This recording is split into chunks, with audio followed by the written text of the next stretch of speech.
You're watching the ACC on ESPN. It is a typically snowy and chilly early February night in Syracuse, New York, where the greatest show on the hardwood in college basketball comes to town. The fabulous Cooper Flag and the undefeated in league play Duke Blue Devils, winners of 15 consecutive games, and taking aim at the Syracuse Orange in this midweek ACC battle.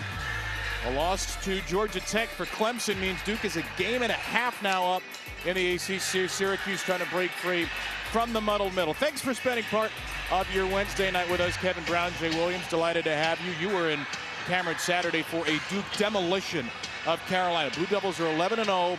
Now it's about avoiding the letdown after that big emotional win. Well, I think it's obvious right now that Duke and Auburn are the two best teams and most consistent teams in the country. But don't get it twisted one bit. When Duke plays, it's appointment TV. This place is packed, 25,000 people on Super Bowl weekend. It's the Super Bowl right here in town. And this Duke team does it on both the offensive and defensive end, holding their opponents at 16 points per game. And the thing about their defense that makes them so special is they can switch possessions 1 through 5. They're always in gaps. They have an average wingspan of 6'11". They can contest shots late, obviously right there, tough shots, and they gang rebound on the defensive end. Look at that switch right there between Malawach and James, and you're going to see Cooper Flag playing the free safety, seeing the pass come across. The one thing Syracuse has to do today is take quality shots, because if they do not, Duke will get out in transition and score in a hurry. And Cooper Flag, the star of stars in college basketball this season, our Wooden Watch presented by Principal. In the last 6 games, the numbers are just crazy, ridiculous. The reigning ACC Player of the Week, he's won that award 4 times. He's been the ACC Rookie of the Week 9 times. Duke has the longest win streak in the country. They are a heavy favorite, but you never know when two of the best programs in college basketball history get together. Duke controls the tip, and Duke gets the first basket right out of the chute, 9 seconds in. An easy layup for Con Knippel, also one of the best freshmen in the country. Duke has 3 potential lottery picks between Con Knippel, Malawach, and also Cooper Flag. But look, when you're playing a game of this magnitude, your best player needs to have an elite performance, and for Syracuse, that is J.J. Starling. Their leading scorer at 18 per game. Here's the starting 5 for Duke. You mentioned those 3 freshmen. They're joined by the terrific transfer Sion James, huge impact point guard, and Tyrese Proctor. Knippel for 3. Eddie Lampkin clears the rebound for Syracuse, led by Starling, the junior from local Baldwinsville. Lucas Taylor and Elijah Moore, the guards. Jair Davis and Eddie Lampkin Jr., who's been a rebounding machine and will have to control the glass against the tallest team in Division I.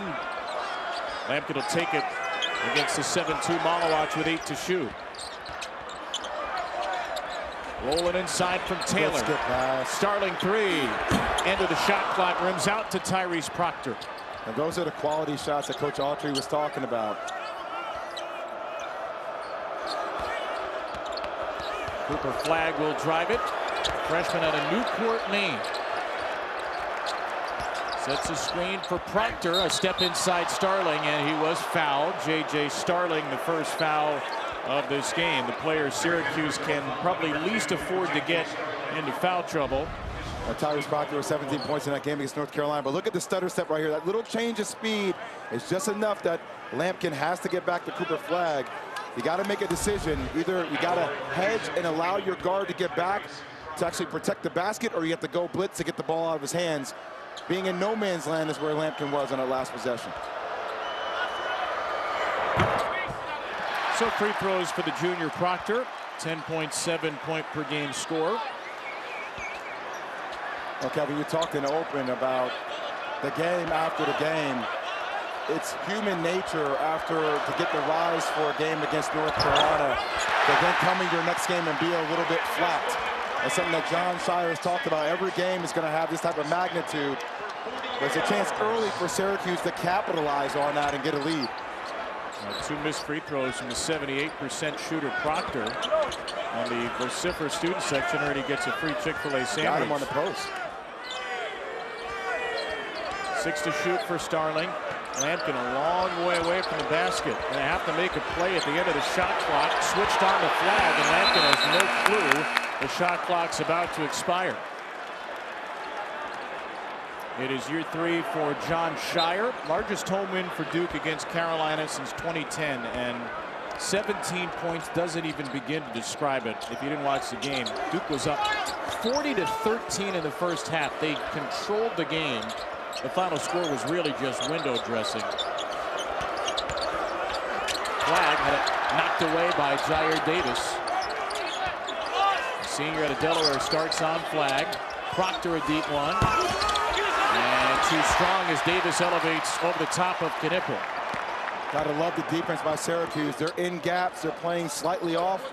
You want Duke to be complacent, shooting and settling for threes. It's an Orange team that is not a very good shooting team and has turned it over a lot in conference play. They must avoid those tonight. Into Lampkin again. He's got the switch on the much smaller James. Lampkin got a shot off but couldn't finish.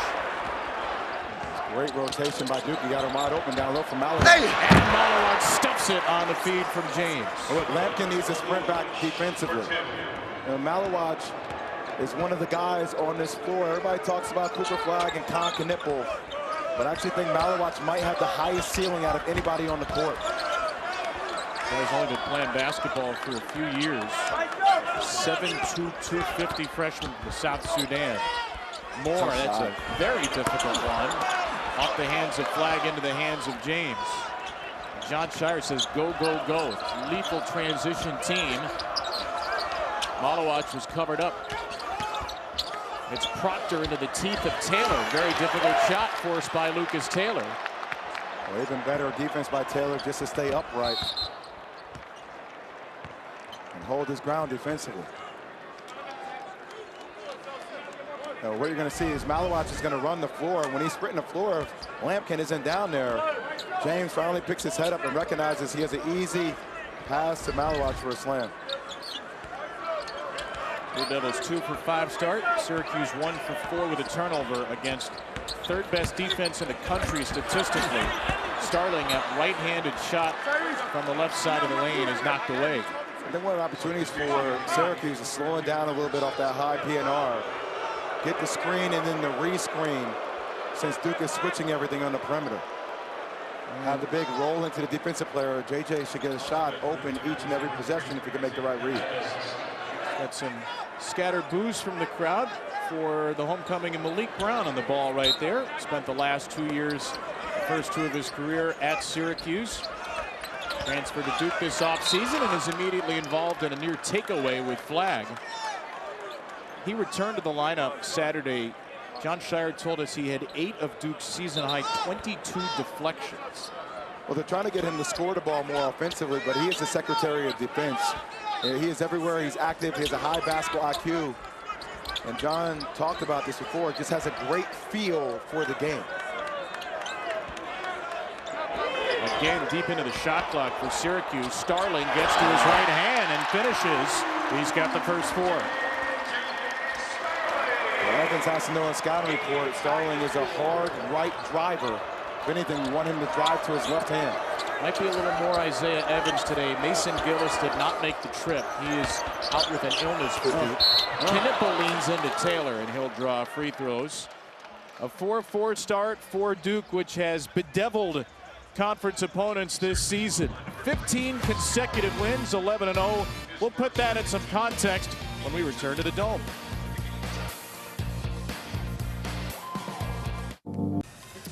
Been a sensational start for Duke. Even by Duke standards, this has been a special start. Longest win streak in a dozen years for Jon Scheyer's crew. 11-0 in ACC play. First time since 05-06.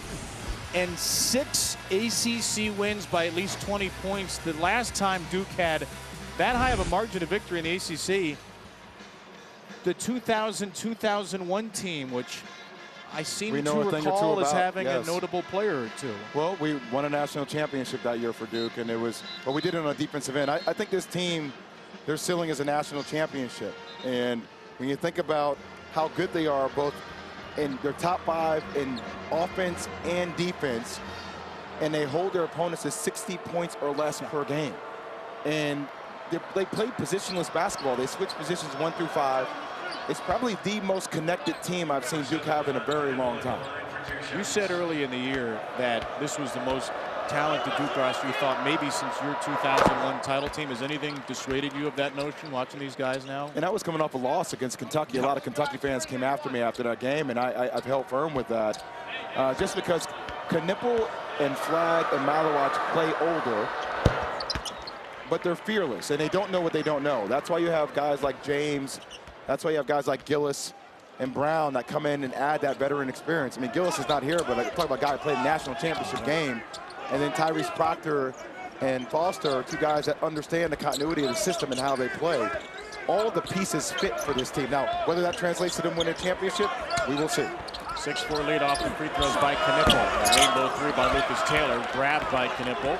Duke has done well on the defensive glass so far. Knipple. Look, if they're going to play in drop coverage, they're going to try to lure Duke into a lot of threes. You got to be careful with a guy like Knipple. You're talking about one of the best three-point shooters in the league. Leads Duke in made threes and 5th in the ACC. 38%. He misses his second there. And then So Brown takes it away and throws it off Lampkin. And Syracuse fans are all too familiar with that sort of play. Well, if Lampkin's going to seal him, he has to hold him off. Brown does a great job of just fighting over the top. They're not going to see it, but Lampkin has the size. Just got to seal him. You got to hold him. Malik Brown, all defensive team in the league with Syracuse a year ago. Flagg, such a tremendous distributor. Knipple, well balanced in the lane. Just using that 220-pound frame against Taylor. Call that bully basketball, dipping that shoulder. Nothing Taylor could do. And a game high 22 in the win over the Tar Heels Saturday.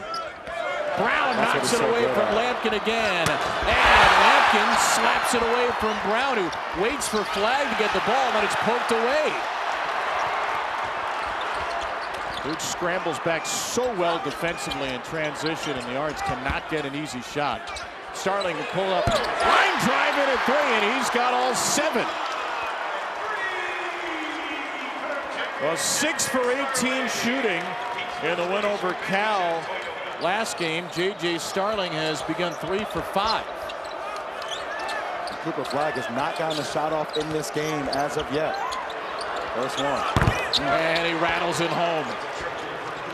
Right on cue, Flagg, who has dramatically improved his three-point shot over the course of the year. If you're Davis and if you're in gaps, you got to shorten that length. You can't be that far over.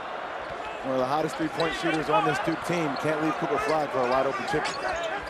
12th straight game with a made 3. Flagg. Moore gets a look, and then Evans with a late denial. And then Brown tips it ahead. Starling will let it float out of bounds.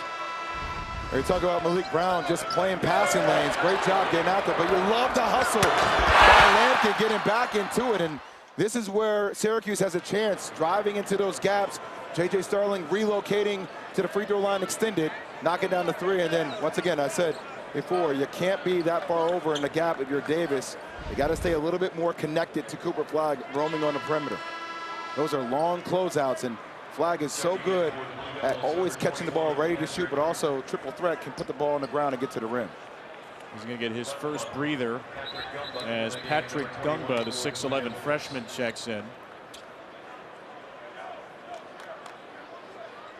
Ted Valentine's going to send Duke back to its bench. The officials are at the monitor right now. By the way, how does Ted look exactly the same of when he was reffing me in 2001? How is that possible? It's whatever is in the sports drink he keeps at our table during the games. He's well hydrated. It's like a keto diet. I don't know what's going on. All right, we're told that the officials are checking the shot clock. I think because possession did not change, but the shot clock had gone to 27. So now the clock's back at 6 because there was no change of possession. So Syracuse gets to the length of the floor with 6 to shoot. Adrian Autry, year 2 for Syracuse. After 2012 season a year ago, this has been a disappointing year for the Orange. 4-7 in the ACC. They did beat Cal Saturday on the road. Felt like he played their best. His team played its best first half of the season, leading by 17 and winning that game by 9. And changing up defensively too, playing zone in that game, man to man, going back and forth. Well, they're going to have to get it all the way down the court here. Starling hustling down. Starling off the front of the rim. Pressure by Duke made it difficult. We've got Brown and Gungba together right now. John Shire told us we might see more Malik Brown at the 4. And Brown steps out and misses the 3. A foul against Gungba. Well, following our game here on ESPN2, it's another significant game in the SEC. 2 bubble teams. Arkansas coming off maybe the win of the year in college basketball. John Calipari going back to Rupp, getting a win. Now they go on the road to get Trey Johnson and Texas. Really good game at the Moody Center in Austin. We saw Trey Johnson earlier this year. Special score. Super special score. Did you get a chance to watch that Arkansas-Kentucky game? I did. I mean, what an incredible sight. Deuce Thiero with a big-time performance. DJ Wagner coming back home to Kentucky and putting on an absolute show, getting a win on the road. There was a lot made of Coach Cal's return. It was the former Kentucky players who really led the way. Trying to get Arkansas back in the tournament mix. Evans rattles around the 3. There are some of the big numbers you're talking about. Big Z, Vladimir Vicevic as well, had 14 as Arkansas shocked Kentucky. It's like every night in the SEC, it is an absolute battle. The ultimate meat grinder might get 13 teams in the tournament. We'll see. It's going to be double digits either way. Syracuse still has no points from anybody but Starling, who is dispossessed on the way up, and the Orange will have it with 5 to shoot. It's Duke 11. It's J.J. Starling 7 early on here in the Dome.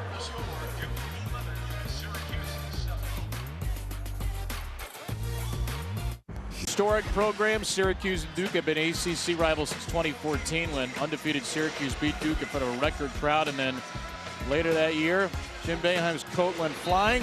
He thought it was a charge, it was a block. C.J. Fair. John Gillum beat the buzzer in 17, and the Orange, led by Elijah Hughes, took down #1 Duke in 2019, but they have not won since. 23rd meeting overall. It's 16-6 Duke. Jim Boeheim, the head coach for a lot of those in the ACC. First 9 games, 5-4 Duke. The last 9, 9-0 Duke, as the Blue Devils have really opened the gap between these programs. Well, a lot of this has to do with talent and budgets that come along with teams in the ACC, and I think that's something that obviously Syracuse has to address this offseason, and actually raising that capital to bring in top-tier players. And when you think about who's coming in next year, and Cayenne Anthony, the son of Carmelo Anthony, Sadiq White, another special, phenomenal player, along back with Donnie Freeman, this team is well on their way. We've got a great look out of the timeout. Chris Bell misses his first shot attempt. Naheem McLeod's on the floor for the first time, as is Petar, Majstorovic, and Jaquan Carlos. So Starling, the only starter in there. And here's a 2-3 zone. Yeah. Brown into McLeod. Flag back on the floor for Duke. That's where the play is every time. You got to look opposite. You catch the ball in the middle. Great job by Gungba to turn, face, look opposite, kick it right to Evans for a knockdown 3. Now that's Duke's best 3-point shooter, Isaiah Evans, another freshman, 45%. So Duke doubling up Syracuse right now. Still, J.J. Starling, the only Orange player to score. And you think about Isaiah Evans, 74 of the 86 shots he's attempted are threes. You know, I think the next step for his game as he continues to gain more experience is not being as one-dimensional, but he is a dead-eye shooter. Gungba, talk about having the poise, catches the ball, takes a second to probe, turn, face, looks weak side. Evans with his hand ready to knock down the 3. It's an amazing note on this Duke team. They're assisting 61% of their made baskets. Ooh. That's the highest assist rate for Duke since the Dick Groat team of 1951-52. McLeod, very little used this year, but he's played the last couple of games, and the big man scores.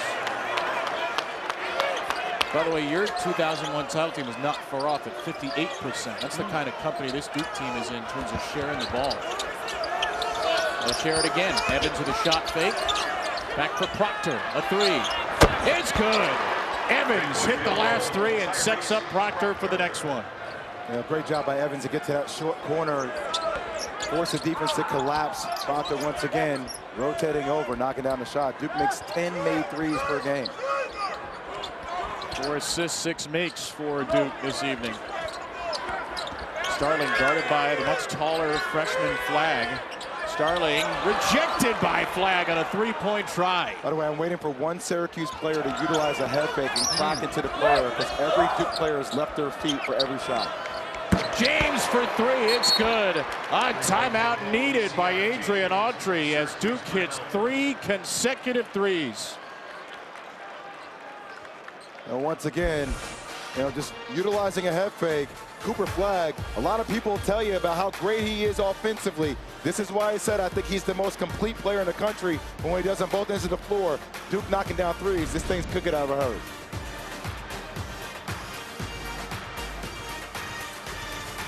Looks like you're getting a $3,200 refund. That's what I'm talking about. Did she mention that in H&R Block, everyone gets their max refund or their money back? Plus, we always guarantee 100% accuracy on every return. For real? All that, and you can match the price that I paid my last tax guy? Yeah. I can get used to that. We're here all year! Switch to H&R Block and we'll match the price you paid for tax prep last year with 100% accuracy and your max refund guaranteed. It's better with Block.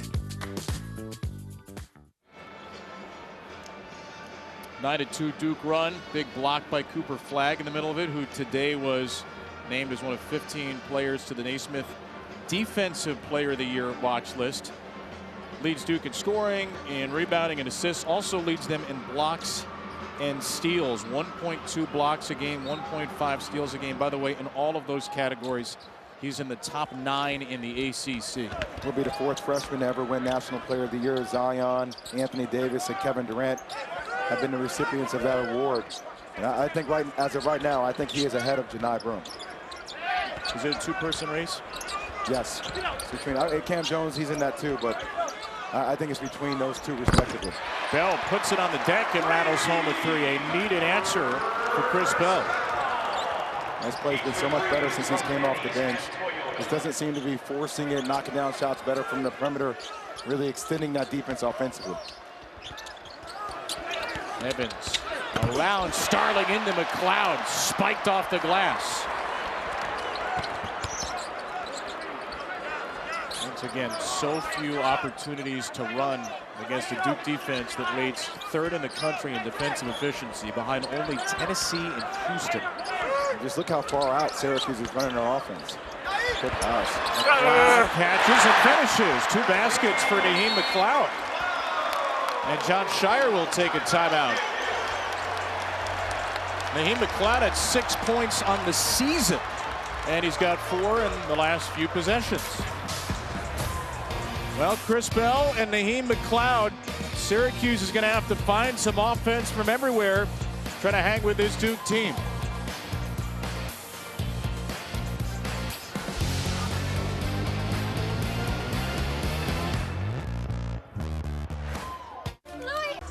Duke up 20-14 over Syracuse. What do you do when you're going against Malawach, who's 7'2" with a 7'5" wingspan? You bring in Naheem McLeod, who is 7'4" with a 7'6" wingspan. Is doing a good job of providing a target right there with that size, that frame. To a player last year that started all 14 games prior to a season-ending foot surgery. 2 points against Cal, but coming off 4 straight DNPs. Getting him in the rotation with Lampkin, I think, is going to be really big against the size and the length of how Duke likes to play. Adrian Autry said after the Cal game, Naheem had been working really hard for the last couple of weeks. Felt like it was the right time to give him a shot.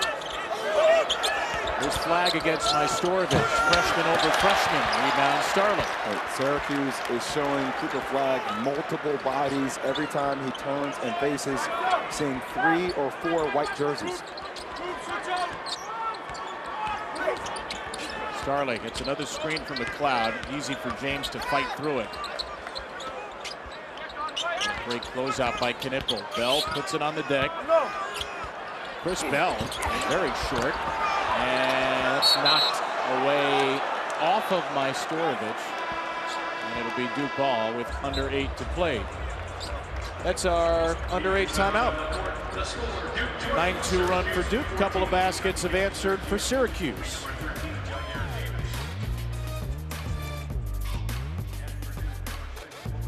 A message. State team that's dropped a couple in a row, trying to get back against the Horned Frogs. You were just at Cameron for Duke, North Carolina, and if you're an ACC team, you're probably on the bubble right now. Wake, SMU, Pitt, second, third, and fourth teams. That boy, a tough week for UNC, which was in Joe Lunardi's projected field a week ago, and has fallen way, way out.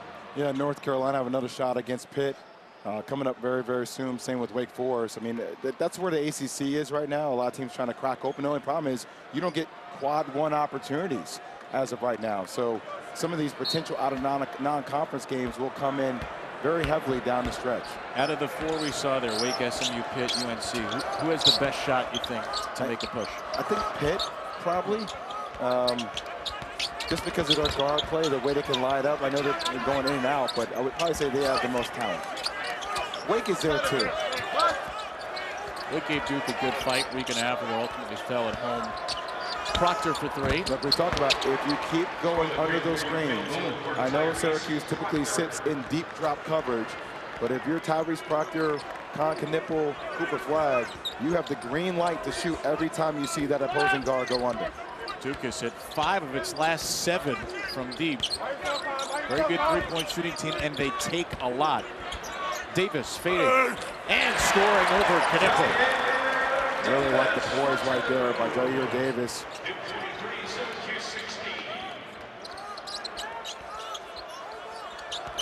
Cooper Flag just 3 points so far for Duke. They've done it with balance. He's only taken 2 shots.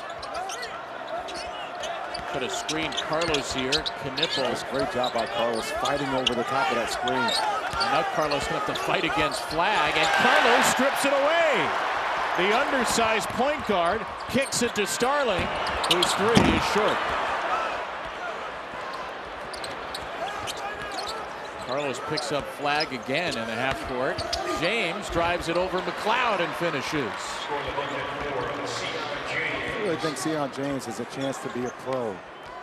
Talking to a couple of scouts earlier today, it's obvious he needs to improve his shooting. But he has a great feel for the game, high basketball IQ, and he's great at making reads. Now, this team has no traditional point guard, but they have a lot of playmakers.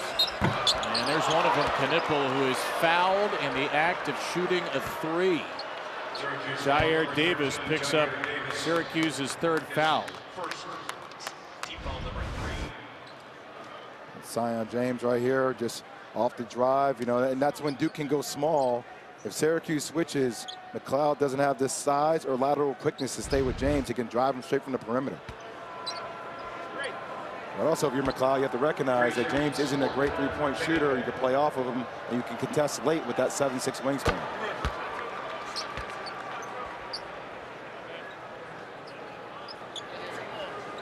First of 3 for Knipple, 87% free throw shooter. Look at the last 5 games, and that's including a goose egg at BC. 25 at Miami, hit 6 threes. 22, 5 assists and 2 steals against Carolina. What impresses you most about Con Knipple's game? He never forces it. I think there's very much a workman-like approach to the game for him. Every drill you see him work out in, he goes the same speed, which is hard, but he has a good change of pace. I like his size. I like his frame and the way he utilizes that frame to attack the rim. I think he's a complete player. Now Cuff off the bench for the first time for Syracuse. Doesn't the lead for Duke. Orange just 7 for 20 from the field. Even hard shots. Carlos. Cuff. Just off the bench, gets it up to the rim, and the putback there by Davis, who sealed Knipple and got fouled. Davis at 220 actually has the frame to carve people out for offensive rebounds. Con Knipple got caught standing up right there, starting at the fly of the ball, not boxing out Davis. Great job by Davis to recognize that, and just sometimes Duke tries to rely upon his athleticism to get those rebounds, but he was carving out space left and right. Davis can't convert from three-point play. Syracuse has been great on the glass. Every offensive rebound in the game, and they're +6 overall.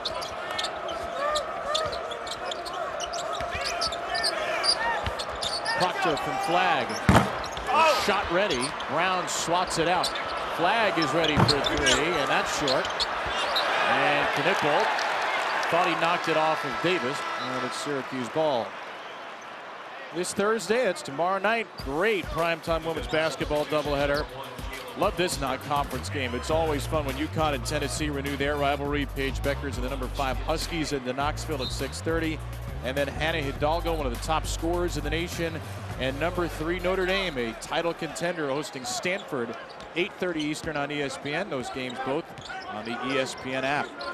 You know, KB, the one thing that's so hard about Duke is their pressure is persistent and is sustained throughout 40 minutes of play. Think about Cooper Flagg right now is 3 points, not having a great game. Syracuse limiting his touches, but Syracuse also down by 10.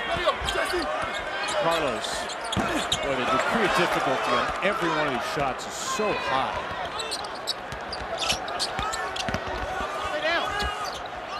Caleb Foster just off the bench. Offensive rebound for Brown. Duke finally with an offensive rebound the last couple of possessions. And then Knipple is fouled. And Duke is going to need Foster to get going. He's had 3 straight games of goose eggs. Was held scoreless against North Carolina. I know that shot has been struggling, but they talk about a guy who started last year, 11 points off the bench against Auburn. But he's a guy you need to keep engaged in the offense because he's another playmaker, and he does have the ability to make critical shots. Made a ton last year, and I think as Duke gets later into the season, they're going to have to find ways to get Caleb Foster going. Foster no good for 3. Out of bounds is Knipple, undercut. Yeah, you can take my legs out like that. The rebounder, Lucas Taylor.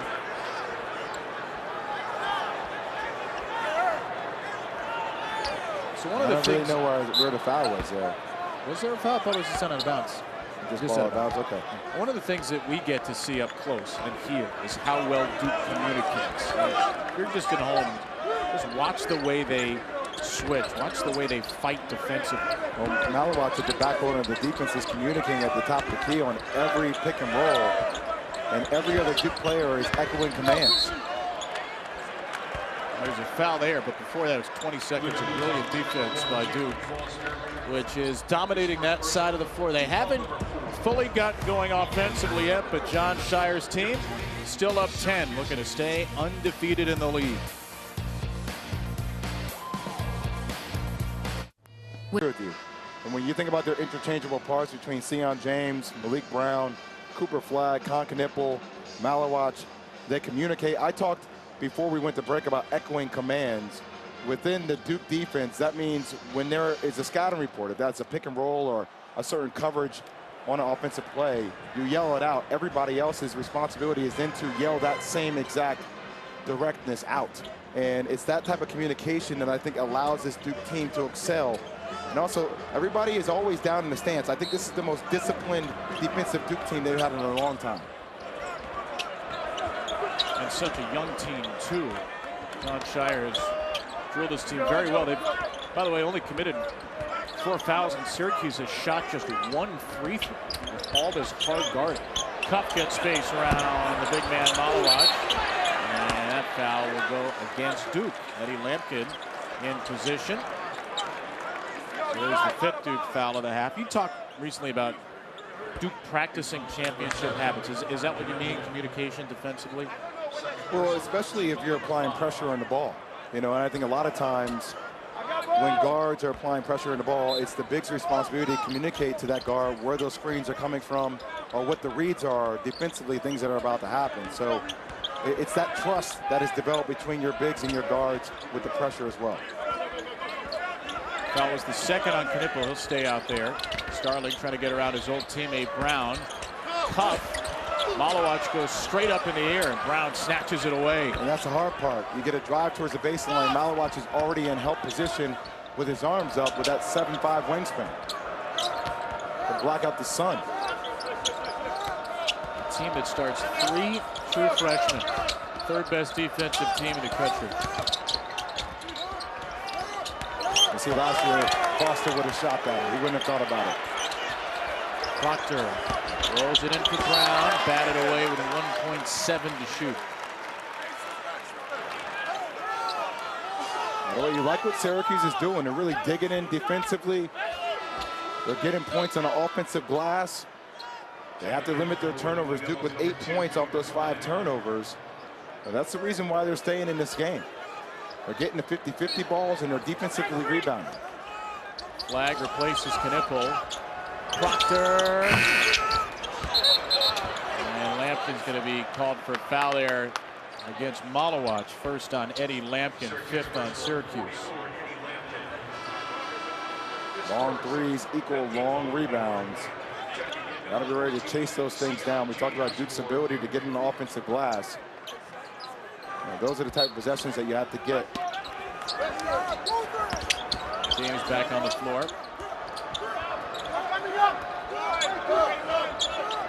Flag. That's where he's going to get a shot. He's going to get a shot on any pick and roll with Malawach because Lampkin is in such deep drop coverage. He's going to get a mid-range shot each and every possession if he wants.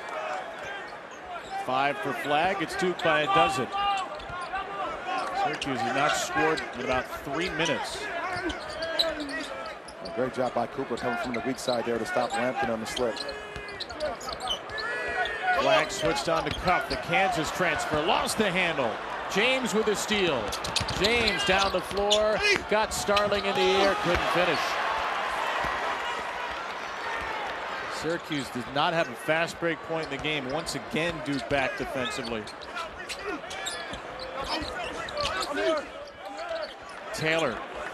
Just listen to the communication on the court. Wow. Found Lampkin. When we talked about Lampkin sealing, Malawach trying to be aggressive. He kept him on the high side, sealed him off. And nobody should be able to get around Lampkin's seal with that size and frame he has. 1,001 career points for Lampkin. Congratulations to him.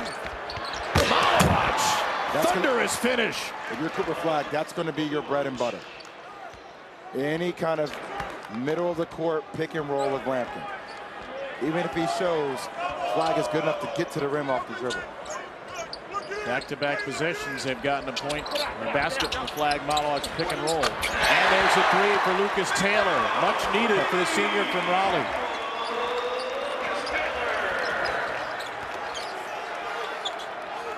Coming off a season-high 19 against Cal on Saturday. Flag, another mid-range jumper, and a late whistle. Adrian Autry incensed. Flag will shoot 2.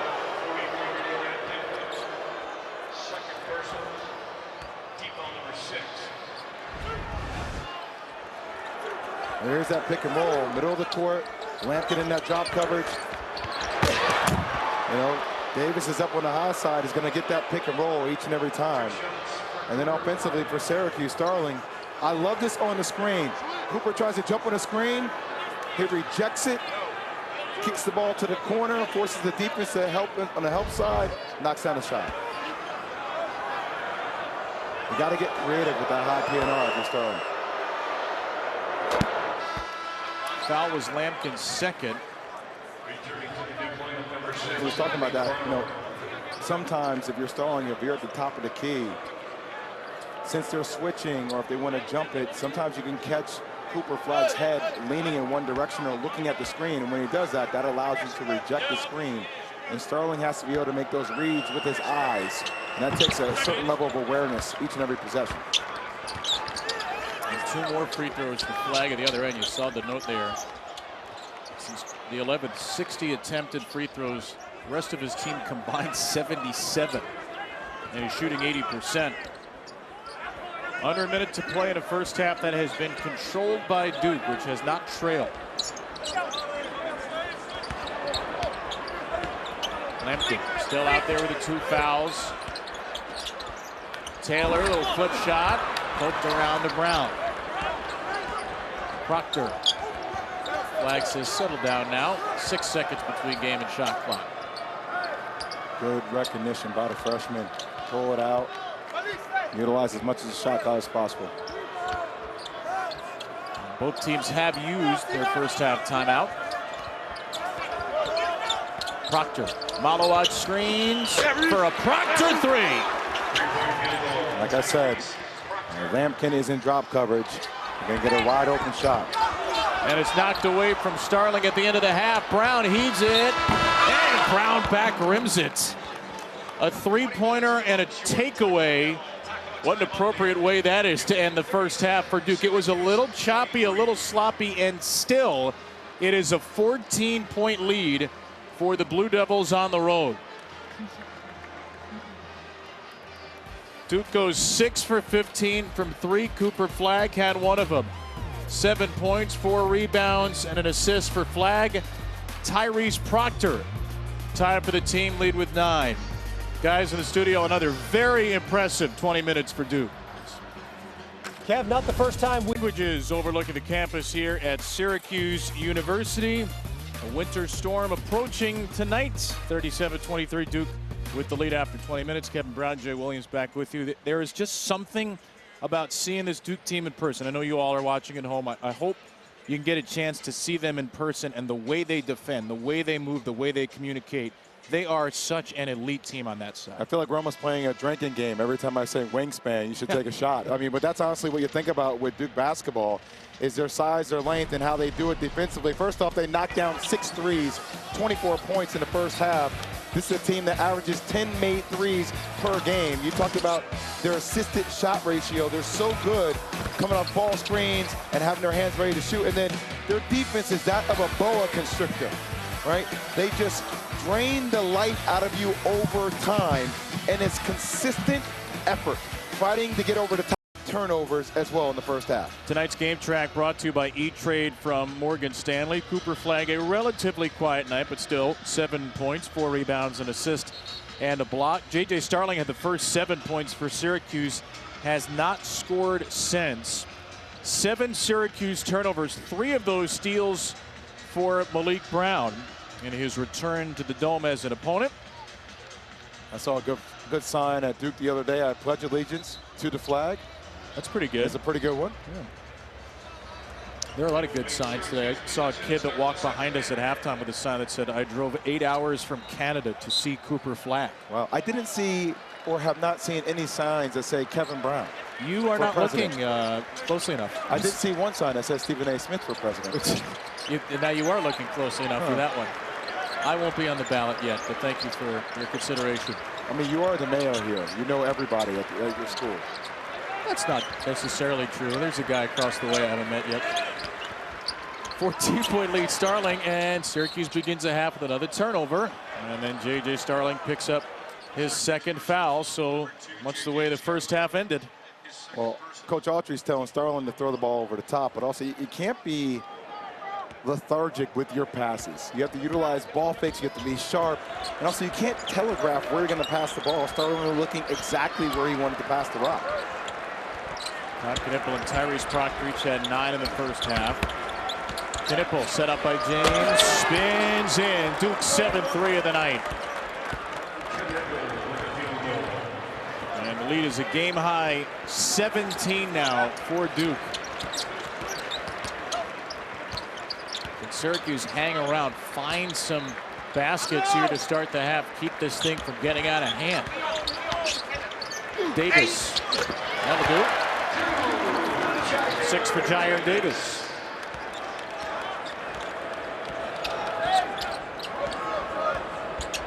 Blue Devils shooting 46% from the field, 7 of 16 from 3, and they've only turned it over once. Malowacz misses the dunk, and Syracuse has numbers 5 on 4. Taylor calling for it, sets up Starling. Great look, missed from 3.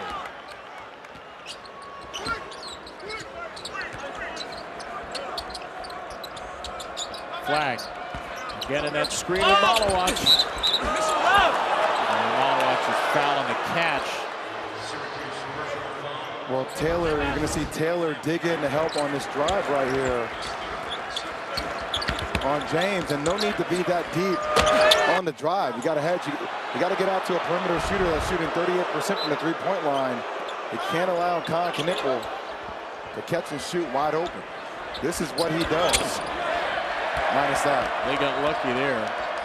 Foul was Lampkin's 3rd. He stays out there, the Syracuse big man. There we go. Off his hands, though. You like the idea there? Well, drag that screen out. Force that defender to come with you. Proctor elevates and scores it over the top of the freshman Moore. Thought he got away with an offensive foul right there. He extended that left arm. It's a good shot, but should have been called. Second double into double figures because of the uncalled foul. 13-0 off turnovers right now for Duke. They've been letting Davis work, and he draws Knippel's third foul. They're letting Davis work, but the ball isn't moving. It's not rotating the defense. They're going more to an isolated set. And if you're John Shire and if you're Duke defense, you'll take contested fadeaway jump shots by Jair Davis all day long. Somebody should dive right to the basket. Well, he's not protecting the basket. He's parallel to the inbound. Turn, face, go baseline. Want to isolate Davis again. Another fadeaway jump shot. He hits another. He has great body control. As long as they keep isolating blocks, he's going to get the shot he wants. Hometown hero from Delaware, led them to their first NCAA tournament 2013. Proctor, Malawach, push Lampkin, no foul either way. Like it, they're turning Malawach into a scorer. How little offense have they run for him throughout the course of the year, Yeah, too? but I like the strategy of your archery, right? Force Malawach to be the one to beat you. Lampkin sets up Davis again. Keep running it back. He's got both baskets in the half. That one a brick, and that will be Syracuse ball. And I don't know why Davis settled for the shot right there. Return the face on Knippel. And keep punishing him, keep driving him, get into that sweet spot within that orange gap in the lane. Malik Brown replaces Malawach. 3 first-half steals. His career high at Syracuse, by the way, was 5. Give it to him.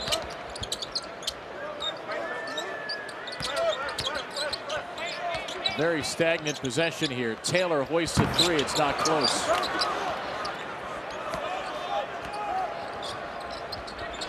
Flag. We'll go to work on Davis.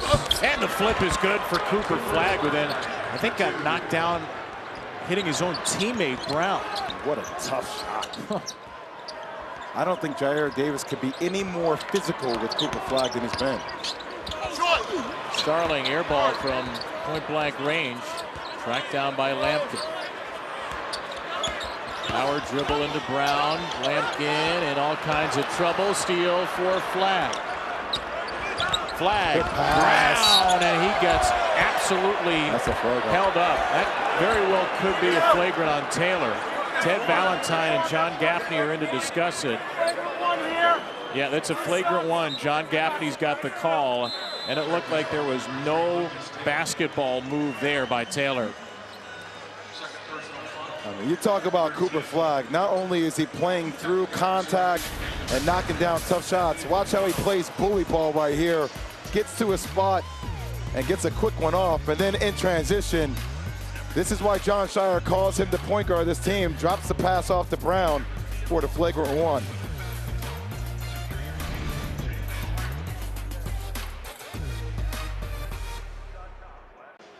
Duke has tied its largest lead of 17. Chance to add to that after a flagrant foul committed by Lucas Taylor on Malik Brown. But you love the pass here by Cooper Flag to set this up. Yeah, just watch Cooper Flag pushing the ball up the court. Malik Brown is not even in the picture yet.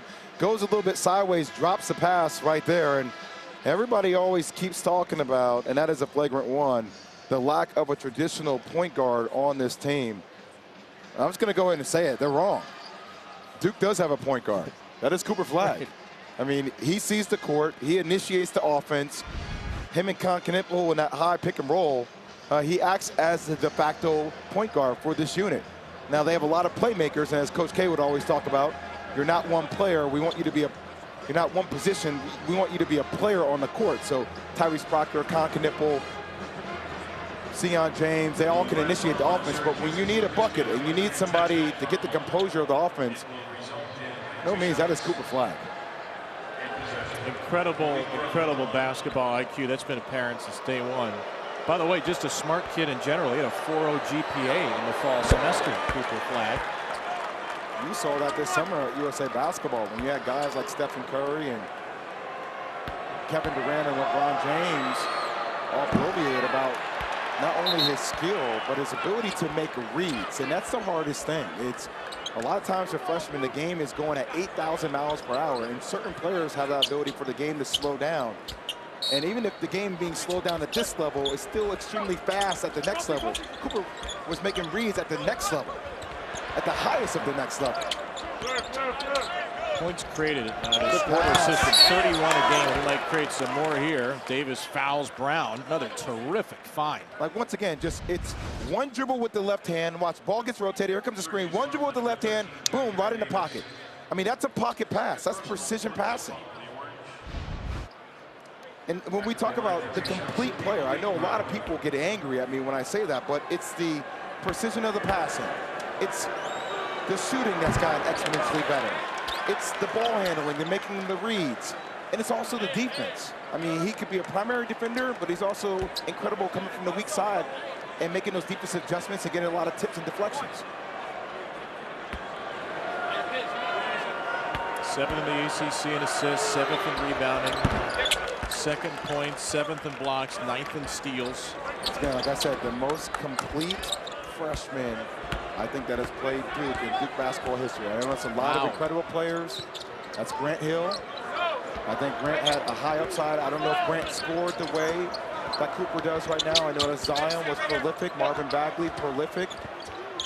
I'm not sure that either one of those guys as defensively as good as Cooper Flagg and making reads. It's complete. It's all facets of the game.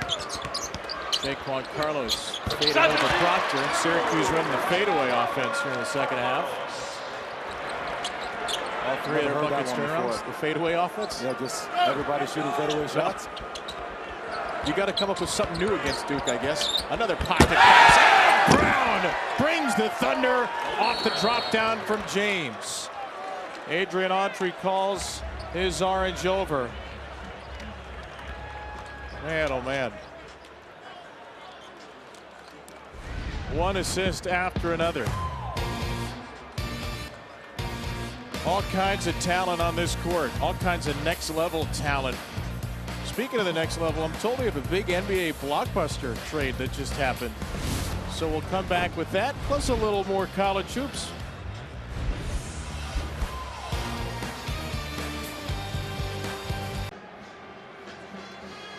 Wow, a mighty move there. Thank you, Kev. A protected first-round pick. Duke team that's got a few potential first-rounders, though probably not in that spot. Cooper Flagg, #1 in the mock right now. Knipple and Malawach, potential lottery picks. All right, we just found that news out about the same time as Kevin. What are your thoughts on that Jimmy Butler trade? I don't know if I like it. For Golden State? Yeah, I'm not sure that. Can JB adjust? I think he can potentially, but their continuity system and how that offense runs around Steph Curry, I know you think it adds another dog defensively along with Draymond Green, but I'm not sure synergistically it works with the style and fluidity of how Golden State plays offense. James knocked away. Proctor hoists and misses a three. Rebound for Brown. You like the pieces Miami gets back? Andrew Wiggins, a couple other players in a first rounder? Yeah, I think, well, good pass. I tell you, Malik Brown. John Shire was right about him. Not only is he great defensively, but just has incredible court vision. And the offense works a lot better with him on the court. Brown impacting the game basically every way in the second half. First game against his old team. First 2 years at Syracuse. Transferred after a lot of his classmates in the first 2 years either transferred or left school. Okay, but just to close the loop on the whole Jimmy Butler thing, I know he didn't want to be there in Miami anymore. Thought he went about it the wrong way. But there's always been some type of challenge with Jimmy. And you could deal with that challenge when he's in the prime of his career. But dealing with that challenge when you're 35 years old, a different stage that I'm not sure is worth the investment. Sion James with a three-point opportunity for Duke. Took the hard foul from Bell. And a chance for one more for the Tulane transfer as Duke is starting to pull away. He's just built like an 18-wheeler, man. I mean, he does a good job fighting over the top. And I mean, just once he buries his shoulder into you, there's nothing you can do. He's going to bounce you off and then gain his balance in the process. And look at that. That's a tough left-handed finish. There are a lot of NBA scouts that like Sion James. They want his shot to continue to improve. It's something that he will continue to work on, but defensively, he is a hawk, and offensively, he just knows how to play. He's always in the right position on the court. Averaging 8, 4, 3, and a steal a game, 37% from 3. We were talking about, like there's nothing about this Duke team that just like jumps off the page, right? But like they're very methodical in their approach. They beat you in the details and in the margins. Yeah, they're an incredibly fun team to watch, despite not always flying up and down the court. Like, fundamentals can be really fun. I know this sounds like, you know, full-on dad mode here, but well, you are a dad. I am a dad now, yes. so maybe that's why. Welcome. It's fun to watch them get in the stands. It's fun to watch them switch, and you feel like you're playing 5-on-8 against them when they're at their defensive best. They are just furious. They're playing the game Syracuse wants them to play, and they have a 22-point lead. Off the misstep back by Starling. James from Foster. Isaiah Evans short, and there's Brown again. Tips it to Flag. Vision to see James, and Duke will reset with Foster. Foster, Flag, Brown, James, fake, drop, Brown, layup. It is looking like a clinic. Good grief. I mean, how many extra passes can you make? Everybody should get like a quarter of an assist for that play on the floor for Duke. Davis again. He's been the offense in this half. And boy, he can hit a turnaround, Jair Davis. This is just not a reflection of Syracuse. I mean, Duke has been dismantling a multitude of opponents. We had the chance to call North Carolina versus Pitt, which is a really close and tight game. And Duke was just able to pick them apart. Caleb Foster just finished. That may be the loudest the Duke bench has been all night. They know how important it would be to get him going again. He just adds so much more depth if he can find his offensive rhythm. This is the kind of thing Adrian Autry told us he was worried about. You can hang with Duke for a while, but there's going to be that 3-minute stretch where they can just bury anybody.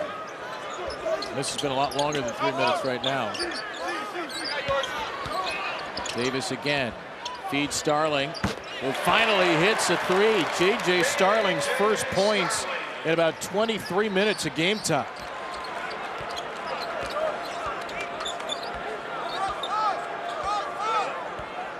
Instructions for John Shire for Foster and Flag. Foster, good hands by Carlos. And a Syracuse point guard will step through, and McLeod follows the miss. Carlos is really good at getting low to the ground and pushing up into your pocket. You can't afford to be lazy with that ball and play with it in front of him. All defensive team in the CAA and Hofstra a year ago. Actually played well against Duke for Hofstra last year. 10 and 9 assists. That's going to be a shot. Flag inside McLeod. A high flying flag.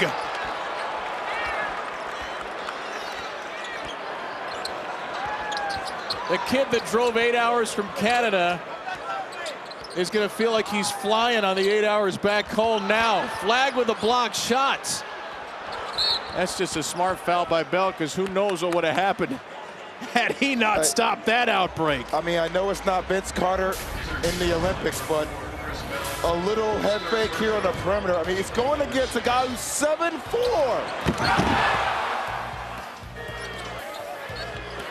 I don't have to say anything. Just watch the highlights of the break. You're welcome.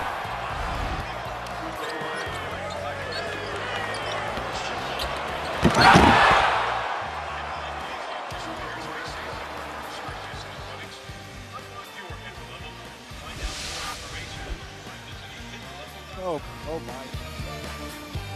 Cooper Flag had a bad game with 11 points, right? No, he impacts the game in a variety of ways. He's plus 21, leading Duke in plus minus. 11 points, 5 rebounds, 1 assist, 2 blocks. He just understands the sweet spots on the floor. He is relentless with his pursuit towards shots, and every once in a while, he has a SportsCenter top 10 dunk. What a play. I know we talk about Cooper Flagg a lot, and maybe if you don't like Duke, as Proctor to theory, you're sick of it. Here's the thing, he is worth it. Every game he does this kind of stuff. He's 18 years old. You know, the hype built and built and built over the past year or so before Cooper Flagg came to Duke.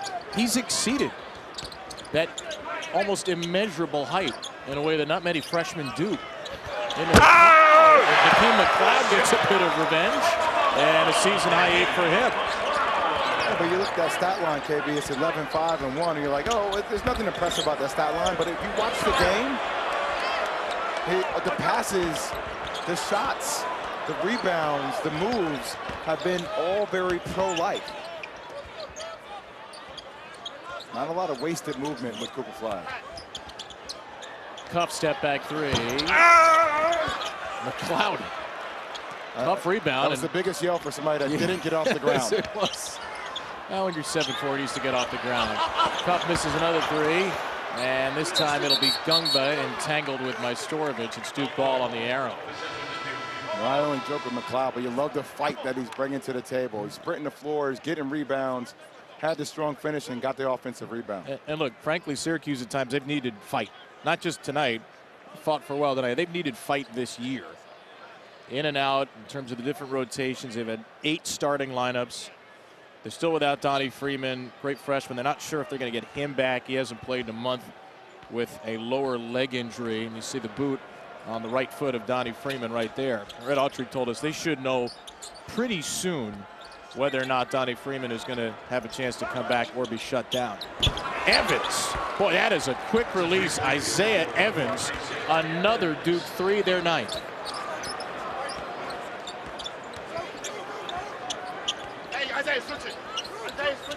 You know, you're hearing a lot of these coaches talk about hiring a general manager since we're getting a capologist, and you got to raise capital. You see Chris Bell knock down the 3. Rachel Baker is in the house for Duke. John Shire, one of the first coaches to bring on a general manager. She came from Nike. Baylor's really good at it as well, and that's going to be the challenge for a lot of schools in all conferences, raising capital to get the top-tier players in a school. Look at the typical age of players in the SEC. They're around 22, 23 years old. I mean, you're getting those transfers from free agency in the transfer portal. There is Rachel Baker, part of this incredible Duke staff. Duke team looking to win its 16th straight.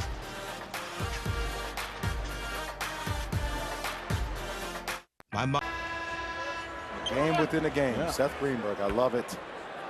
Game within a big game. Arkansas trying to get back to the bubble. They won at Kentucky, obviously Saturday. Win at Texas. It'll be another quad 1 win tonight. How about Coach Audrey, coach with Seth Greenberg? Yes. And had a lot of funny stories for me to share with Seth Greenberg back in studio, but not for the public to know. That's right. Not for air. Hey, Duke, undefeated in the league. They're going to be 12-0 if they win this game. According to Ken Pomeroy, here's the percentage chance to win their remaining games. Saturday at Clemson is their toughest one statistically. Then they play Illinois, which I love. And John Shire said, I wasn't sure if I'd love it, but he said, I love it now that we're going to get a non-conference test, step out of the league, a different kind of style that'll prepare us for the tournament. That game's at the Garden February 22nd. So add it all up, it's a 43% chance. Oh, you mean Cameron Indoor Stadium North? That's right. Yeah, that's what you call Madison Square Garden. What toughest game on that schedule for you? What do you think? Probably, I would probably say Illinois, just because of their versatility offensively. But I also think the game at Clemson is going to be a tough game. I mean, you saw NC State give Duke a really hard fight at Cameron Indoor, and I think Clemson's going to be playing for something, especially at home. Well, next Wednesday, Duke's going to be on the ACC Network hosting Cal. Andrei Stojakovic, great scorer for the Golden Bears. Stanford, which is hovering around the bubble but really needs to rack up wins, goes to Georgia Tech. Starting the doubleheader at 7 Eastern. Georgia Tech has made a lot of noise in the past week. They've knocked off both Clemson and Louisville, second and third place teams in the league. That was right after I said I thought Louisville would go undefeated for the month of February. Yeah. I did hear that, but you didn't have to call yourself out like that. Blow up your own spot. I appreciate your honesty there. It happens every day. Yeah. Wouldn't be the first, nor will be the last. True. Well, they'll go undefeated maybe after that game, you know? Whenever the timing of the comment. Yeah. Hey, if folks haven't watched Louisville play, that is a really fun team and an amazing story. Disastrous last couple of years, won 12 games, and Pat Kelsey and a whole new roster rejuvenated them. They'll be in the tournament. Probably has a pretty good seed. You got to think that Pat Kelsey has to be top 3 for National Coach of the Year. Bell misses. Majstorovic. Malowicz draped on him. Bell is all alone, and he hits a 3. Chris Bell's knocked down 3 threes tonight. You know, we get box scores that get sent our way every break. I am blown away, absolutely blown away, that Syracuse has not made a free throw this entire game. And they've only attempted 1 free throw thus far. Well, how about that? It's been at least 25 seasons since Syracuse has not made a free throw in a game, at least 25. And it's not like they haven't been aggressive in attacking the paint. A lot of their shots have been ISO shots, kind of extending from the block, but it just speaks to the brilliance of Duke's defense. 1-on-1 miss by Brown, who has been as brilliant as anybody. Amazing game for Malik Brown. People don't understand how hard it is to play elite defense without fouling. It takes a certain mental discipline, especially to sustain that discipline throughout the course of a game. Ball knocked away. There's another steal for Brown. Who else? Foster. Tough finish for Caleb Foster over the top of Cuff. Couple of baskets for Foster off the bench. Majstorovic passes up the 3. Cuff will take it. In and out. Tipped by McLeod, and a foul. Going to go against Duke and Malik Brown.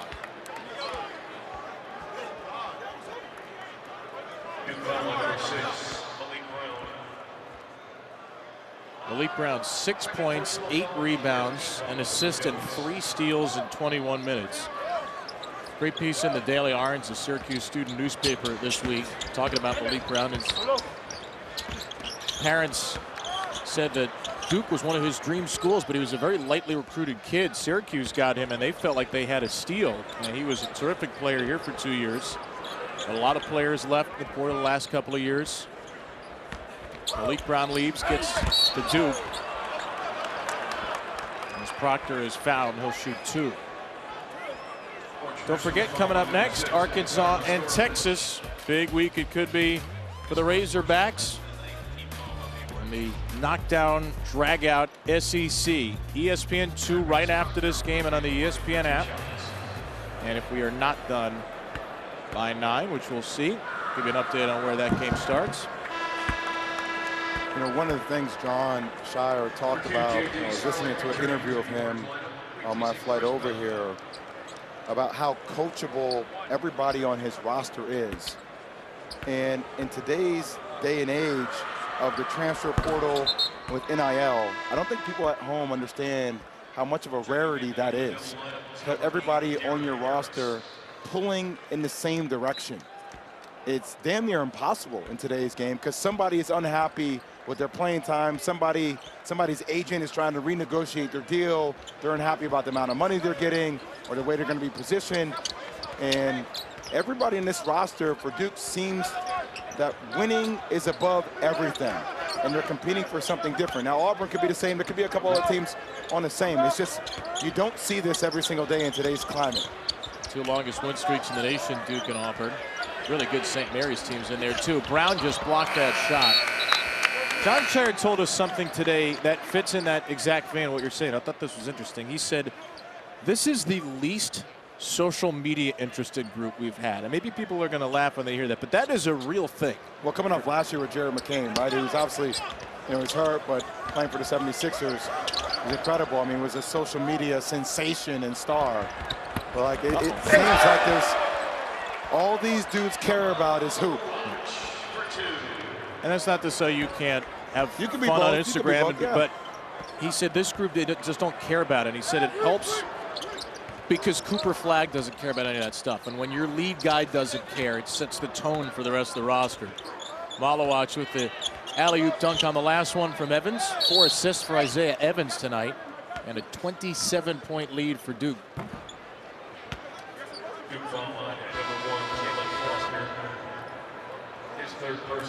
Foster's third foul.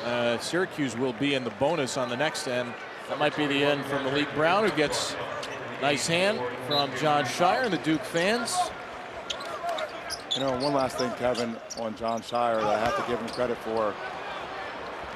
It's not every day that you get a chance to fill in the shoes of potentially the greatest coach of all time. John has done that seamlessly. He's been classy. He's had the top recruiting class for multiple years. We'll have it again next year with Cameron and Caden Boozer. And he has a unique coaching ability that is relatable and keeps guys, oh my goodness. That is something that's not relatable to about 99.99% of the human population. What Isaiah Evans just did there. The extendo arm on the fast break finish. I mean, kids at home, you may not know this cartoon reference, but a lot of older people will. I mean, this is Inspector Gadget. This is Go-Go Gadget arms.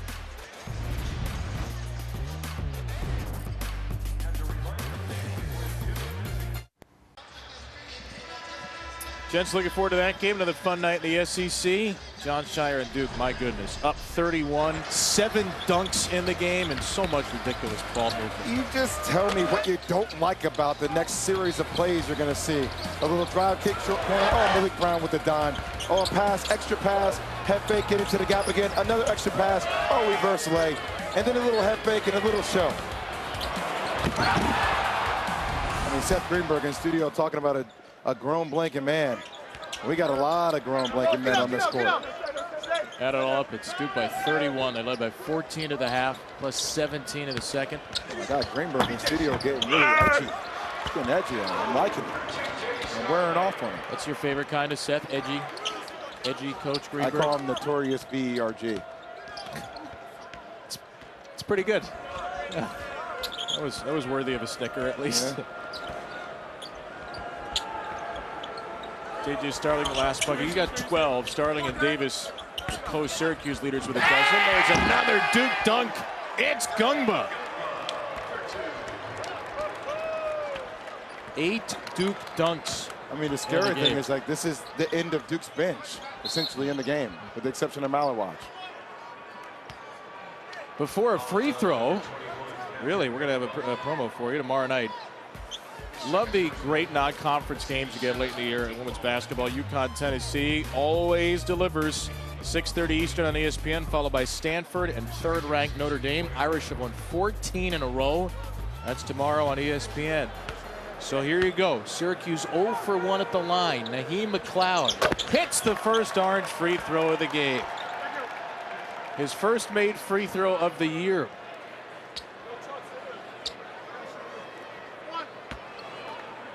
Just another tough night. We can go just watching you transition from excitement for the first made free throw of the game to a visual of Coach Autry. Well, it's been that kind of night. So seriously, we talked about the Duke part of this, and we can't keep. But the other side, where does Syracuse go from here? I mean, you have to continue to compete. Are you talking about short term, long term? Yes. Which one? I mean, they played well Saturday. Obviously, that was a count. Duke is far and away the best team in this league, but 20-12 a year ago. They're 10-12 this season. The thing about Syracuse is had so many one-possession losses that, you know, it takes winning, experienced players to close out those games. We had 2 of those games between, you know, Texas Tech, Texas. Yep. And they had legit shots in both those games. So, you know, I think this is just another learning experience. And also, I think that the talent level needs to be elevated for Syracuse. And I think Syracuse fans recognize that. I think the coaching staff recognizes that. The collective for Syracuse basketball also needs to recognize that, because you're not going to get top-tier talent without having top-tier capital. That is as crazy as it would sound a few years ago. That's the reality of basketball right now. By the way, that was the reality a few years ago. Sure, that's been a reality 20 years ago. Don't get the maybe not with the conflated. word collective, but yes. In the same sense. Duke took a timeout to get some substitutes in. Spencer Hubbard, walk-on guard, is in there. Majstorovic floats and finishes. Neil Begovic, graduate student from Stanford, in the game, along with Harris, Foster, and Gungba. Darren Harris, a 5-star freshman who barely plays. That's how deep Duke is. He turns it over. It's just the 5th Duke turnover of the game. The season low was 4 against Auburn. They've turned it over a couple of times down the stretch. Talk about Darren Harris, 6'6" freshman, Virginia Gatorade Player of the Year. Virginia number 31 overall recruit per ESPN Top 100. We'll talk about the depth of talent John Shire has on this roster. Harris still trying to find ways to crack into that rotation. That's how deep this Duke team is. Can you imagine that? The number 31 overall recruit in the ESPN Top 100 is trying to crack into the rotation. I mean, basically any other roster on the country is playing. Maybe Auburn is tough. Auburn, Duke is not much else. And he's in the rotation. Maybe starting. Yep. Not sure what's happening here. The call from John Gaffney was Cuff stepped out of bounds with the ball. He and Lee Cassell are conferring about that. Duke's next game Saturday at Clemson. Be 1-2 in the ACC, it looks like. By the way, Dave O'Brien, Corey Alexander, and the long-awaited return, Dick Vitale will be on the call Saturday. Oh, we cannot wait. Oh, baby, he's an all-rose roser. I want to say that I am so happy to have Dick Vitale back in this game. Obviously, he's been fighting cancer, had a fall. I saw his daughter and her husband at Duke, North Carolina. Dickie V, I love you.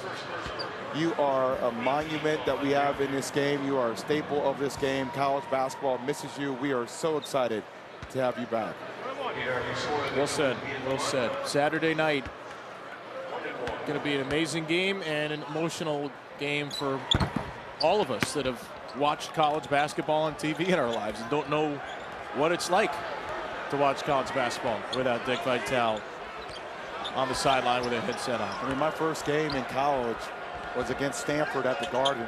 I'll never forget seeing him on the sideline. That's awesome. And literally interrupting him during his broadcast, telling him how excited I was to meet him. He's like, go focus on the game. We love you, Dick.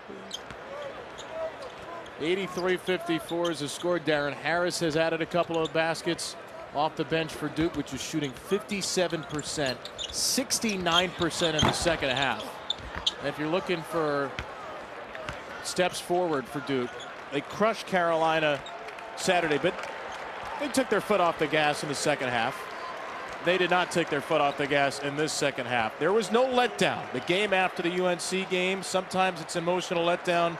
Anything but for Duke, which wins by 29 here in the Dome. That's why people are picking this team to win a national title. Human nature is to take your foot off the gas, but that's another team. That's not this Duke team. They are special, and they have a chance to be great. Longest season win streak since 2005-2006. Duke takes down Syracuse by 29. And before Arkansas, Texas will set you up with Kevin Connors back in the studio. Kev,